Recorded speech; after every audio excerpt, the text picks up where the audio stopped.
ले जी, हम हॉस्पिटल पहुंच गए हैं। और हॉस्पिटल का नाम है Begum Akhtar Rukhsana Memorial Trust hospital.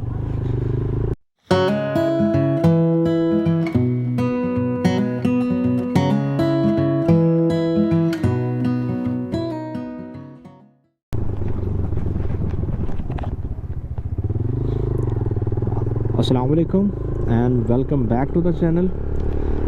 आज की वीडियो थोड़ी सी ऑफ टॉपिक है, लेकिन उन लोगों के लिए जो मेरी तरह ग्लासेस पहनते हैं और इसे जान छुड़वाना चाहते हैं, उनके लिए इफ़ेक्टिव हो सकती है।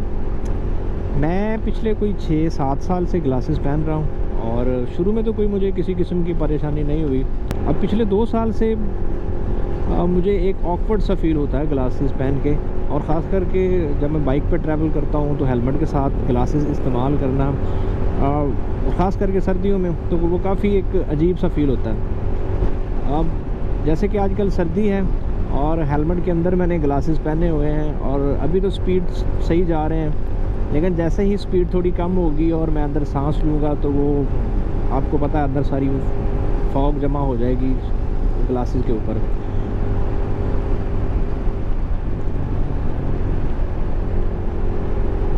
मेरी दूर की नज़र थोड़ी सी कमज़ोर है और 1.5 है, जो कि आई थिंक इतनी ज़्यादा नहीं है। तो मैं इसको ठीक करने के लिए, इसको करेक्ट करने के लिए कुछ चीज़ें सर्च कर रहा था पिछले कोई 1.5-2 साल से। कुछ मैंने होम रेमेडीज़ वगैरह भी देखी, और लेकिन मैंने उनको ठीक तरह से इस्तेमाल नहीं किया। वो इसलिए मुझे कोई कॉन्फिडेंस नहीं था उनके ऊपर। और कोई 1 साल पहले मुझे पता चला लेज़र आई प्रोसीजर्स के बारे में, जिसमें लेज़र की मदद से आपकी जो विज़न है आपका, उसको करेक्ट किया जाता है। और मैंने फिर उसके ऊपर कुछ R&D करना स्टार्ट की, तो मुझे कुछ जो ज़्यादा इस्तेमाल होने वाले प्रोसीजर्स हैं उनके बारे में पता चला, जिनमें टॉप ऑफ द लाइन जो है वो लेज़िक है, PRK है और ट्रांस PRK है। और फिर मैंने इनके बारे में थोड़ा बहुत रिसर्च करना शुरू की कि ये क्या है, किस तरह काम करते हैं, क्या इनमें फ़र्क है। तो वो मैंने सर्च किया, लेकिन अब सबसे ज़्यादा जो चीज़ ज़रूरी है वो उस फील्ड के बंदे जो कि किसी फील्ड में हो, उससे मशवरा लेना होता है। तो उसी के लिए मैंने आज एक दोस्त की मदद से, एक डॉक्टर से कुछ टाइम लिया, थोड़ा सा उनसे मशवरा करने के लिए कि इन सब के साथ इन प्रोसीजर में से कौन सा प्रोसीजर जो है वो बेहतर है, कौन प्रोसीजर किस तरह है। मैं एक सॉफ्टवेयर इंजीनियर हूँ और दिन में कोई 10 से 12 घंटे मेरा लैपटॉप के सामने गुजरते हैं, और इसके अलावा मैं बाइक पे ट्रैवल भी करता हूँ और क्रिकेट भी खेलता हूँ। तो अब मुझे नहीं पता कि मेरे लिए वो इफ़ेक्टिव होगा या नहीं लेज़र आई प्रोसीजर्स। तो मेरे को तो खदशात भी हैं इसको लेकर कि ये कितना इफ़ेक्टिव होगा। आया एक दफ़ा हमने ट्रीटमेंट करवा लिया, हमारी आई साइट जो है वो ठीक हो गई, उसके बाद क्या ऐसा तो नहीं होगा कि दोबारा से जो है वो ख़राब हो जाएगी। जैसा कि ज़्यादातर मेरा दिन का वक्त जो है वो लैपटॉप की स्क्रीन के आगे गुज़रता है या मोबाइल की स्क्रीन के आगे गुज़रता है। इसके अलावा बाइक पे भी मैं ट्रैवल करता हूँ, तो इसमें आपको पता है कि मट्टी वगैरह पड़ने का बहुत ज़्यादा ख़तरा होता है, या खुदा न खास्ता कोई चोट लगने का ख़तरा भी होता है। तो क्या इस केस में कोई बाद में डैमेज तो नहीं होगी चीज़, कोई ख़तरा तो नहीं होगा। तो ये सारी खदशात हैं मेरे, जो कि आज उनसे डिस्कस करेंगे उधर चल के। उससे पहले मैं थोड़ा सा जो मैंने R&D की है, तो चलते चलते वो मैं उनके बारे में आपको बता दूं कि ये तीनों प्रोसीजर PRK, ट्रांस PRK और लेज़िक जो है वो क्या है। मैं कोई एक्सपर्ट तो नहीं हूँ इस फील्ड का, लेकिन जितना को मैंने सर्च किया है और जितना को मुझे पता है वो मैं आपके साथ शेयर कर देता हूँ। PRK जहाँ तक मुझे पता है ये सबसे पुराना प्रोसीजर है लेज़र आई प्रोसीजर विज़न करेक्शन के लिए। इसमें आपके जो कॉर्निया होता है उसके ऊपर जो लेयर होती है उसको हटाया जाता है आई थिंक किसी केमिकल की मदद से, और उसके बाद उसके नीचे जो टिश्यूज़ होते हैं उनको लेज़र के ज़रिए बर्न किया जाता है और आपके कॉर्निया की जो शेप है उसको चेंज किया जाता है, इस तरह कि आपकी विज़न ठीक हो जाती है। और उसके बाद ट्रांस PRK है, ये PRK की एडवांस शेप है जिसके अंदर आपकी जो लेयर होती है कॉर्निया की उसको हटाया नहीं जाता, उसको हटाए बिना ही आपकी लेज़र की मदद से जो नीचे टिश्यूज़ हैं उनको बर्न करके या जिस तरह भी करके रीशेप कर दिया जाता है और आपकी विज़न ठीक हो जाती है। और उसके बाद जो लेज़िक है वो इन सब से ज़्यादा एडवांस है, जिसके अंदर आपकी कॉर्निया की जो लेयर होती है उसको एक लेज़र की मदद से कट लगाया जाता है, लेकिन मुकम्मल तौर से उसको हटाया नहीं जाता।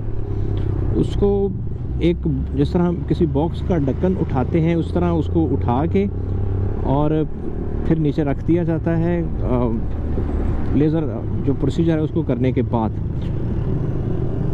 अब इनके अगर करने में डिफरेंस है तो इनके रिकवरी के टाइम में भी फ़र्क है। जो PRK है उसके अंदर चूँकि आपकी लेयर को मुकम्मल तौर से हटा दिया जाता है और उसने दोबारा से बनना होता है, इसलिए वो उसका जो रिकवरी टाइम होता है वो कोई 8 से 10 दिन होते हैं जहाँ तक मैंने सर्च किया है। उसके बाद जो ट्रांस PRK है वो PRK की एडवांस शेप है, उसके अंदर चूँकि जो आपकी लेयर होती है कॉर्निया की उसको हटाया नहीं जाता, तो इसलिए आई थिंक उसका जो रिकवरी टाइम है वो 3 से 4 दिन होता है। और उसके बाद जो लेज़िक है वो क्योंकि उसके अंदर जो आपकी लेयर होती है उसको सिर्फ कट लगाया जाता है और उसकी अपनी हीलिंग पावर होने की वजह से वो दोबारा जुड़ जाती है, तो उसका जो रिकवरी टाइम होता है वो 24 से 48 घंटे होता है। अब इसमें इनके रिकवरी टाइम में और करने में तो फ़र्क है, लेकिन इसके अंदर जो बाद में करने के बाद जो है वो ये कितना इफ़ेक्टिव होगा, कौन सा प्रोसीजर कितना इफ़ेक्टिव होगा उसके बारे में मुझे ज़्यादा कुछ आइडिया नहीं है। तो वो इंशाल्लाह आज डॉक्टर साहब से डिस्कस करेंगे हॉस्पिटल में, और उम्मीद करता हूँ कि उसके बाद मैं कोई डिसीजन लेने में कामयाब हो जाऊँगा। अब मेरी R&D तकरीबन अपनी तरफ से सारी मुकम्मल है इसके बारे में, लेकिन मैं डिसीजन अभी तक इसलिए नहीं ले सका क्योंकि मैं कॉन्फिडेंट नहीं हूँ कि कौन सा प्रोसीजर जो है वो मेरे लिए बेहतर होगा। तो होपफुली आज जब हम डिस्कशन करेंगे तो मैं किसी नतीजे पर पहुँच सकूँगा।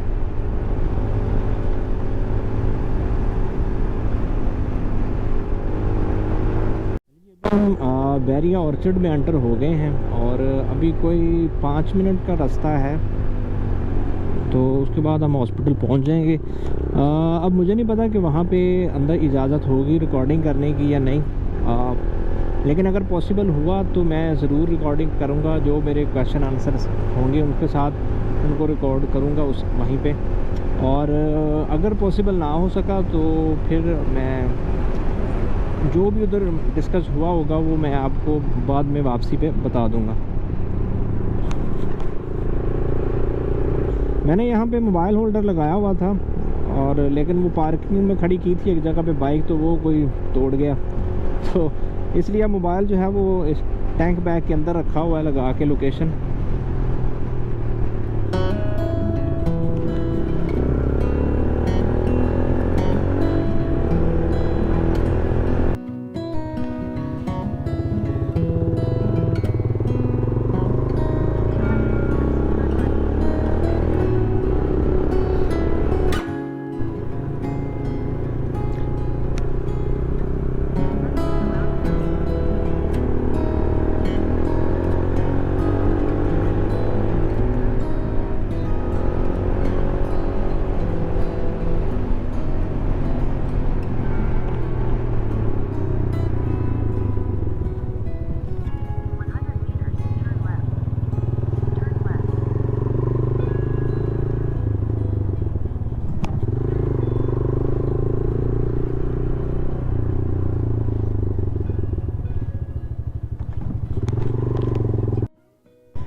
ले जी, हम हॉस्पिटल पहुंच गए हैं और हॉस्पिटल का नाम है Begum Akhtar Rukhsana Memorial Trust hospital.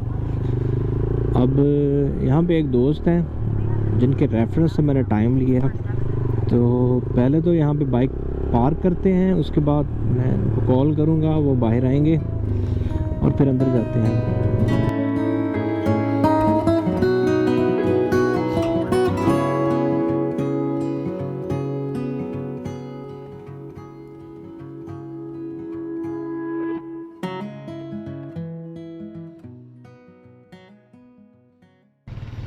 अच्छा जी, चेकअप करवा लिया है और जो मशवरा था वो भी कर लिया हमने डॉक्टर के साथ। अनफॉर्चुनेटली अंदर इजाज़त नहीं थी रिकॉर्डिंग करने की, इसलिए मैं अंदर रिकॉर्डिंग नहीं कर सका।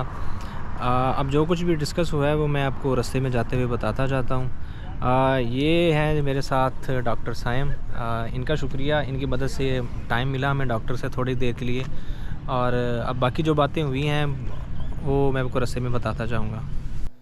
यहाँ पे थोड़ा सा माइक इशू हो गया था और मैं ये बता रहा था कि क्या कुछ डिस्कस हुआ। सबसे पहले तो उन्होंने चेकअप किया और काफ़ी डिटेल में चेकअप किया और मैं उससे बिल्कुल सेटिस्फाइड हूँ।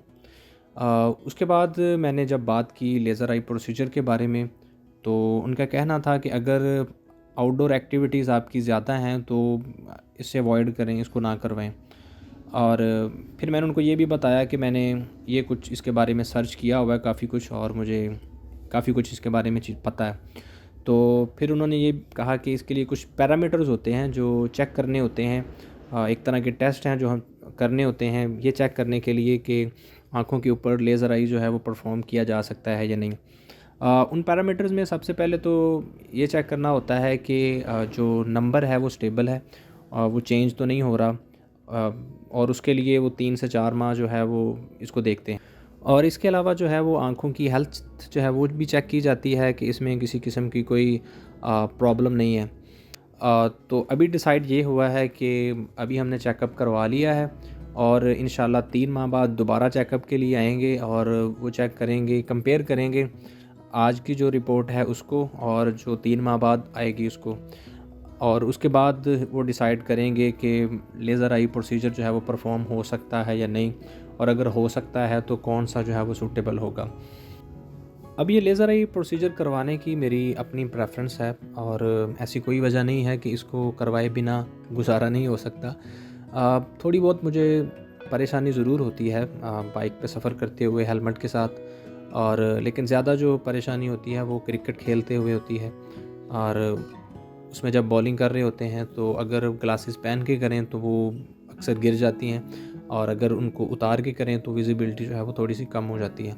और इसके अलावा अगर आप में से किसी ने इनमें से कोई भी प्रोसीजर करवाया है तो काइंडली अपनी फ़ीडबैक जो है वो कमेंट सेक्शन में ज़रूर दे दें, या आपको इसके बारे में और कुछ पता है तो वो भी आप कमेंट सेक्शन में बता सकते हैं, या आप इंस्टाग्राम और व्हाट्सएप वगैरह पे मैसेज भी कर सकते हैं।